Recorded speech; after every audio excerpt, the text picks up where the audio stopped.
Japón, Homon y Yayoi. 1000 antes de Jesucristo, 300 después de Jesucristo.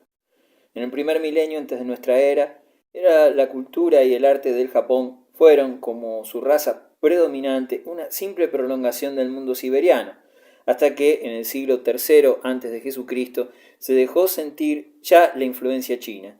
El mundo neolítico japonés, con su cerámica de cuerdas y sus idolillos de yeso, esquemáticos animistas del llamado periodo Homon o prechino, fue desplazado por la época Yayoi, con la llegada simultánea de la agricultura y el bronce y de hierro. Su arte se reduce a una excelente cerámica influida por la China, hecha al torno, de un color pardo rojizo, cuyos centros se hallaban alrededor de Osaka, Kioto y Kobe. Egipto Ptolemaico, 306-30 a.C. Desde el 525 al 330 a.C., los persas dominaron el viejo imperio egipcio, salvo algunos cortos periodos de insurrección e independencia. Si en el aspecto económico esta época tiene a su favor la introducción de la moneda, artísticamente fueron 200 años de esterilidad absoluta. El odio popular hacia los persas hizo acoger como un libertador a Alejandro, tras el cual se instaló la dinastía Lágida, con sus 11 reyes llamados Ptolomeos, y las reinas Berenice y Cleopatra, que cubren el período que va del 306 al 30 a.C. Los Ptolomeos restauraron casi todos los viejos templos, víctimas de las guerras, pero al mismo tiempo fueron grandes constructores. A diferencia de otros estados en los que los monarcas helenísticos implantaron el gusto artístico griego, convertido en estilo internacional, el prestigio del milenario Egipto impuso en este país otra política, de modo que se mantuvo el carácter plenamente egipcio de las artes plásticas, a las cuales se comunicaron, sin embargo, las nuevas ideas de grandiosidad y teatralidad y riqueza. La arquitectura ya no busca nuevas concepciones programáticas. El natural deseo de perfeccionamiento se centra ahora en soluciones técnicas como el progreso en el aparejo de los sillares, en fantasías decorativas como la difusión de los capiteles compuestos o en novedades derivadas de la racionalización griega como la independencia del conjunto de los pilonos y muros laterales respecto a los edificios que contienen. Otras innovaciones son la importancia dada a las terrazas de distintos niveles y el uso de muros de intercolumnio hasta cierta altura que dejan a modo de ventanas en la parte alta. Templos ptolemaicos típicos son los de Edfu, Ombo y Dendera, construidos en el actual Deir el-Medineh, en la necrópolis de Tebas. Los tres presentan básicamente la misma estructura, con vestíbulo, hipóstilo transverso, una sala hipóstila más pequeña y a continuación el santuario, constituyendo las tres piezas en bloque rectangular. Alrededor de este conjunto se alza una muralla que forma un patio de acceso porticado por tres lados, al que se ingresa por el pilono. De la época tolemaica data uno de los más famosos templos egipcios, tanto por su situación y estructura como por el prestigio religioso del que gozó y que todavía perdura. Se trata del templo dedicado a la diosa Isis en Pilac, la Philae de los griegos, cuando después del periodo que nos ocupa los demás santuarios egipcios habían perdido su culto o se hallaban transformados en iglesias cristianas, el de Isis constituía el centro de peregrinaje de multitud de fieles de la diosa, hasta que en el año 552 de nuestra era fue clausurado por la fuerza. El templo en cuestión se eleva en una pequeña isla en medio del Nilo. Se trata de un lugar misterioso que a un europeo e incluso a un egipcio de las tierras fértiles puede producirles la sensación de extraterreno. Grandes bloques de granito de extrañas formas se esparcen por las ondulaciones desérticas por entre las que se desliza el río. La silueta de la isla, totalmente arquitectónica vista de lado, semeja en su conjunto un enorme monstruo reclinado. El edificio más antiguo que se conserva allí, en el extremo sur, es el pabellón de Nakhtoreb, el efímero rey de un Egipto sublevado contra los persas, 378-341. Su estructura, totalmente nueva en Egipto, influida tal vez por el arte griego, presenta un pórtico por los cuatro lados. Según la nueva arquitectura, existen muros de intercolumnio hasta cierto nivel, y las columnas campaniformes están coronadas por un dado atórico. por una plaza trapezoidal de unos 100 metros de longitud, bordeada de construcciones porticadas, algunas de época romana, se llega al gran pilono del templo de Isis, con 45 metros de ancho y 18 de alto, cuya puerta lleva también el nombre de Nectarev. Por esta puerta se accede al primer patio, que tiene a la derecha un pórtico con celdas y a la izquierda un edificio perfecto, regular, acabado y adornado, que produce la sensación de una pequeña joya algo amanerada. Se trata del Mamisi, o edificio conmemorativo del parto de la diosa, empezado a construir en el 146 a.C. y terminado bajo Tiberio. Un segundo pilono de 32 metros de ancho y 22 de altura, construido a mediados del siglo II a.C., flanquea la entrada a la sala hipóstila, cuya planta, en forma de V corta, alberga un patio en su interior y precede al santuario.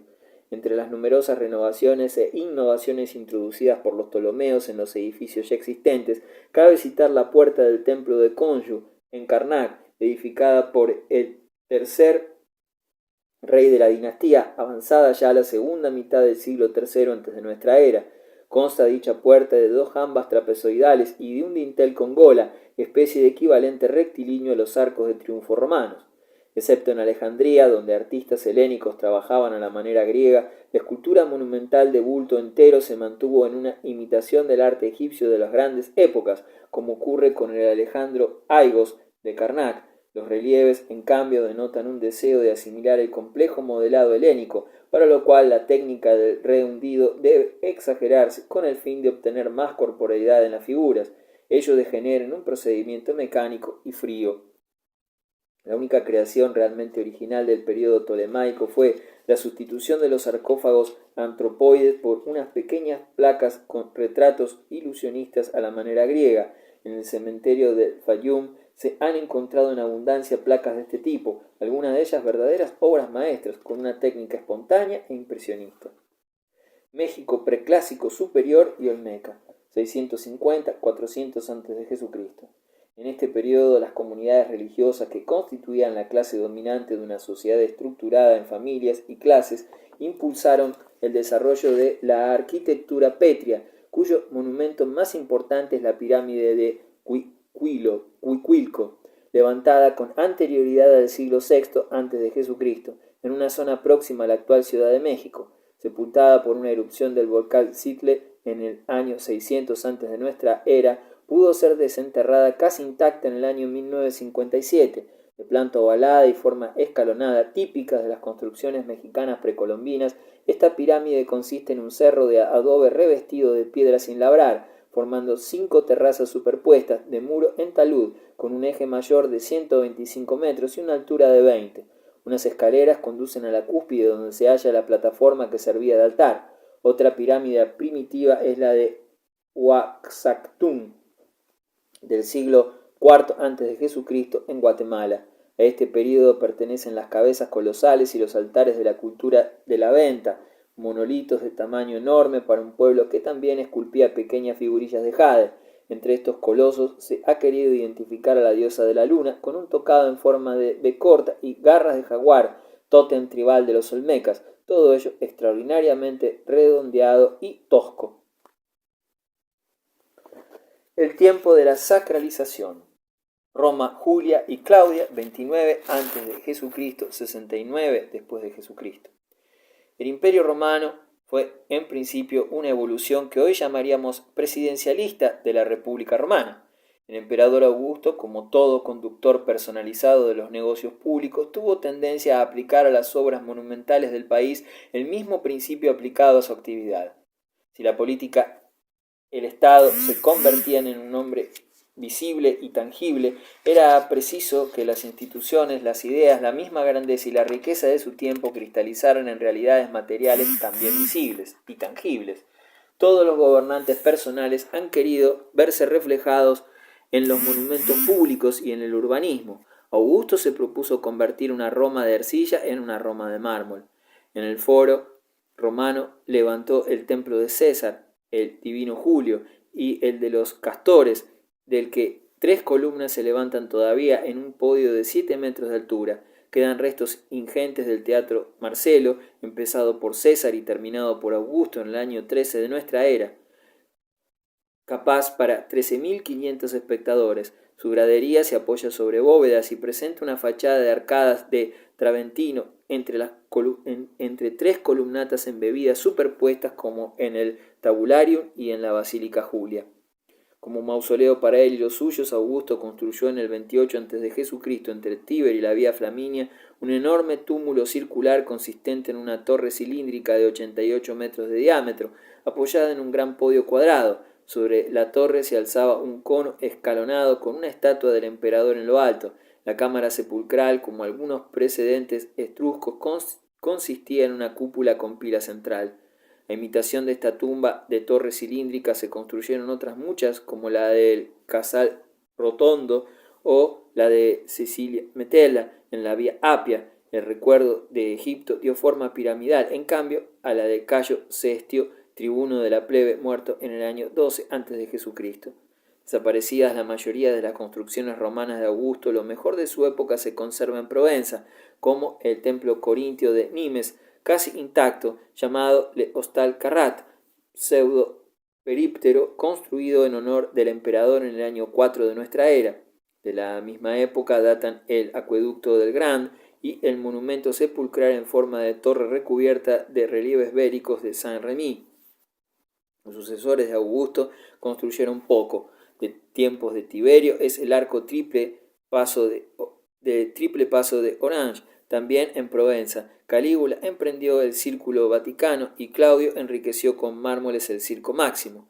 Nerón, en cambio, entre el 54 y el 68 fue presa de una actividad constructiva casi rayana en la locura, como corresponde a un tiempo en el que el gobierno personal se había transformado en una tiranía absoluta. Las termas neronianas, edificio de baños para el uso imperial de un lujo extraordinario, fijaron el programa de este tipo de edificios con el frigidarium o piscina de agua fría, el tepidarium, sala intermedia calentada por tiros de fuego situados debajo del pavimento y el espesor de los muros o hipocaustos, y el calidarium o local destinado al baño caliente.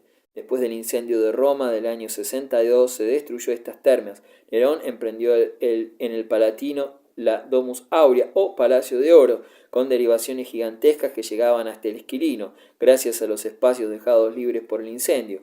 Dirigida por los arquitectos Severo y Célebre, se trata de una obra muy original, con un patio trapezoidal, salas circulares, triangulares y poligonales, cubiertas con bóveda de cañón, de arista, de crucería u ojivales, o con cúpulas sin clave que dejaban un óculo en la cúspide. El mármol, el alabastro, el mosaico, el bronce, el estuco o la pintura lo cubrían todo, a gusto del megalómano cliente, que se hizo construir además una estatua colosal presidiendo el parque, obra del viejo Cenodoro, de 34,8 metros de altura.